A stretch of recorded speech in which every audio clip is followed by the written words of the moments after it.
Hi, I'm gonna tell you what, hitting that record button is hard. um, yeah, especially when I don't have anything written down. Um, because when I'm like this, I have all these pauses and I don't know what to say. I did have this idea though, which who knows if I'll follow through, but we'll find out. But I thought, oh, I'll do this little thing called "What's in My Cup." There's my cup. This is a cool Pike's Peak cup that I found at the local Goodwill, and it has this in it. Here's the far or close. Close. So that's what's, this is actually my second cup of tea. First one was Earl Grey.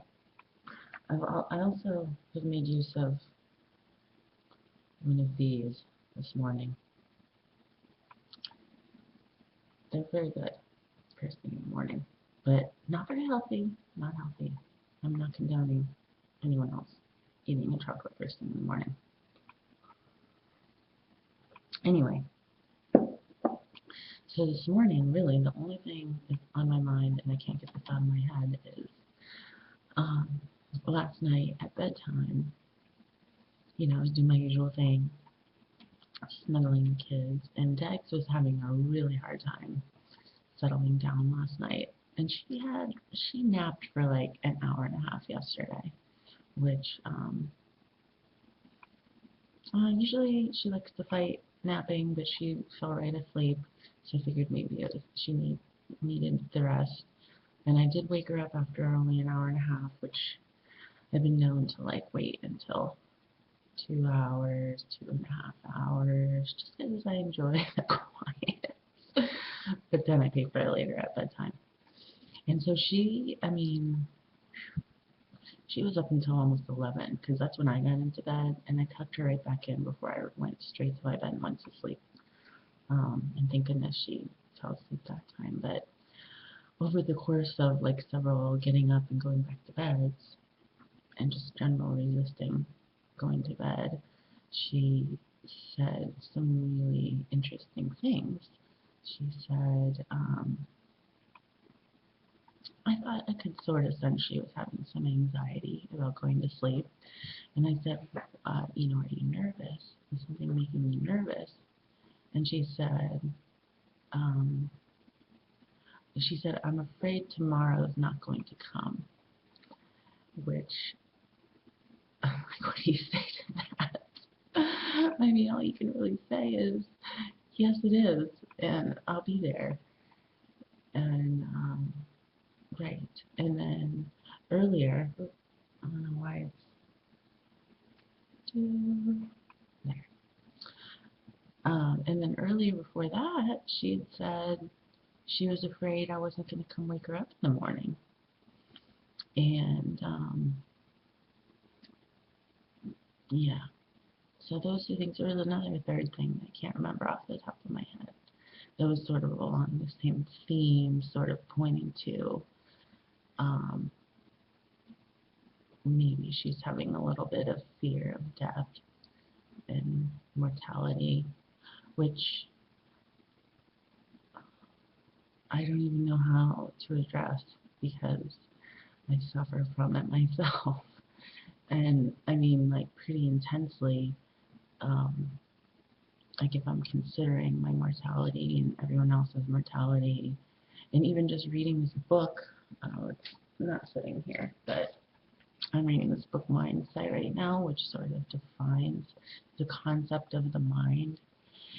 And the way it was defined just made me think, oh my God, like, it really is just a bunch of firing of neurons and patterns of firing, and there is no, like, special soul here. It's just a pattern of electricity in my brain that makes me me.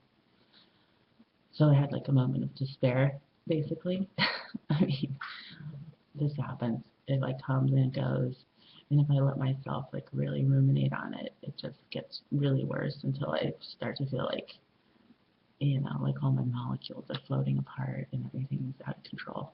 So I don't let myself think about stuff like that. Oh shit, this is plugged in.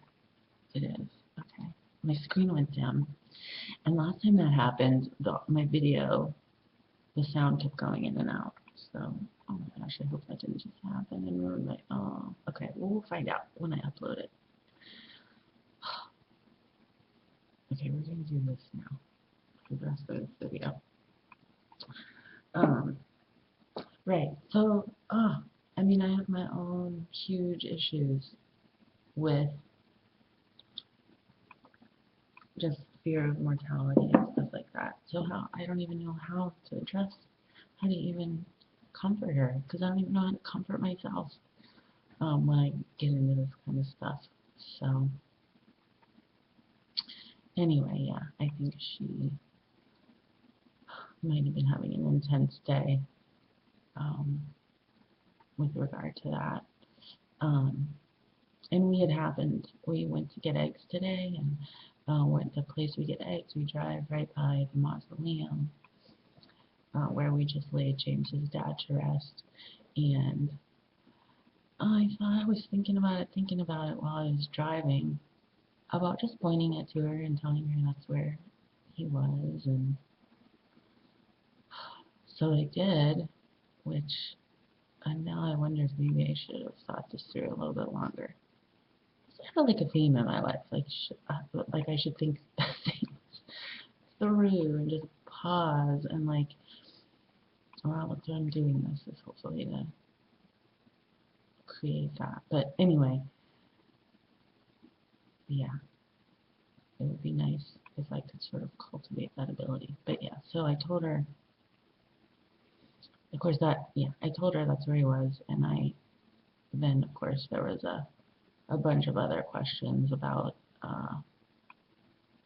you know, the nature of what happens to our physical bodies after they stop working, and the next world, and da, da, da, da, da. I try to always leave it at leave the world and not go on and speculate about what happens after that, but inevitably I say the next world or another world or whatever. So anyway, right, these kinds of conversations, they never go the way you want with your kids, and the kids never, it's always astounding what they say, like the things that come out of them and the thoughts that they're having. And anyway, so I think that maybe that affected her today, I mean yesterday. And so I'm just see if she feels better today, and go from there, and continue to just think about it myself and wonder like what I can do to comfort myself and comfort her. And maybe I'll read up a little bit about it. I'm sure there's lots to read. So there. And since this is my gratitude vlog, let me take a minute here to think about some happy stuff that makes me happy. Oh, well, you know what? When I came down this morning, I'm looking to see if I can see it. When I came down this morning, like the full moon, I mean, it's just like a coin, like a glowing coin in the sky, and I looked out, and it was coming right in through my kitchen window. So I just had this incredible view of this giant, bright full moon. I think it's a full moon. Or an almost full moon, framed by, the naked trees, and all their leaves are gone. And it was just beautiful. That made me happy. I stood and stared at it for a while. So there's that. I mean, there's stuff all through the day. There really is. And it'd be silly for me to try and make a video every time I was grateful for something. So I am grateful that I can do that, and then I have a habit of seeing things in a happy light. I mean, it takes work. It takes work to like make those patterns of firings in your brain, because I guess that's what they are, according to this book I'm reading, is patterns. But anyway, yeah. So that, I don't know. I don't know. I guess maybe I need more chocolate and hot tea before before I get sharp today. Or maybe I'm not gonna get sharp today. I don't know. But today's the last day of the week for school. We have a 4-day weekend for Martin Luther King Day and or weekend. And for Dagny, Bodhi doesn't go to school those days anyway. And today's swim lessons. She's super excited about that. I don't know how he feels. I mean, I think he is excited. They both seem to have fun. And they both are, well, Dagny's learned, she's able to swim like a few feet without assistance, which is incredible. It's awesome. That makes me happy. That makes me super happy. And seeing how proud she is of being able to do that also makes me happy. So, anyway, I guess it's time to wrap this up and go find out if the sound is jacked up or if there's anything else wrong with it, and I'll have to re-record everything again. But yeah, well, until next time.